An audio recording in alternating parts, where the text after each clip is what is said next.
জীবনের বাস্তবতা, এগুলো আমাদের সকলকে জানতে হবে। ফলে আমরা প্রকৃত বৃষ্টিপাতটা কত হচ্ছে এইটা যেন জানতে পারি, ওরা সংগ্রহ করবে সেটা জানি আমরা অধিকার পাই, এবং এটার ব্যাখ্যা বিশ্লেষণ কেমন করে হবে সেটাও জানি আমরা সহজ করে বলতে পারি।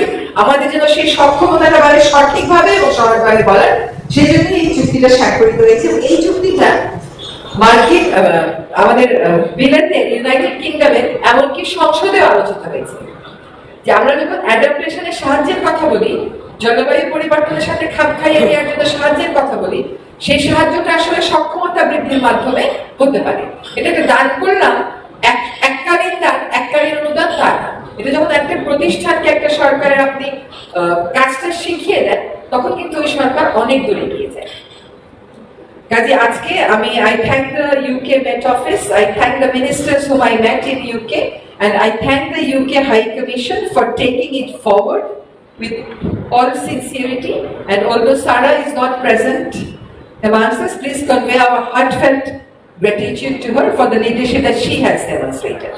So although James is for 6 months preliminary, I hope with the involvement of RISE and considering the importance of this particular arrangement, you will be able to take it forward. We will not be here beyond February, but you will be here hopefully, and you will be able to take it forward.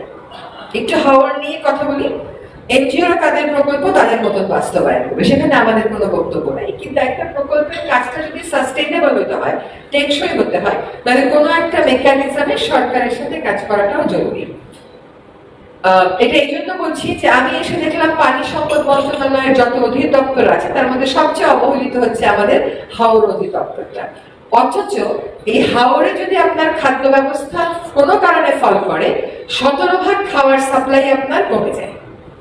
ফলে হাওরে কেমন করে খাদ্য ব্যবস্থা সুরক্ষা দেওয়া যায়, কেমন করে যে সমস্ত কাজগুলো হাওরের প্রতিবেশকে নষ্ট করার মাধ্যমে হাওরের খাদ্য উৎপাদনকে ব্যাহত করছে সেগুলোকে নিয়ন্ত্রণ করা যায়, কেমন করে হাওরের মানুষকে তাদের উন্নয়নের দাবিটাকে মেইন স্ট্রিমিং করা যায়, হাওরের চরিত্রটাকে বিঘ্নিত না করে, সেই জন্য আমরাও কিন্তু কাজ শুরু করেছি।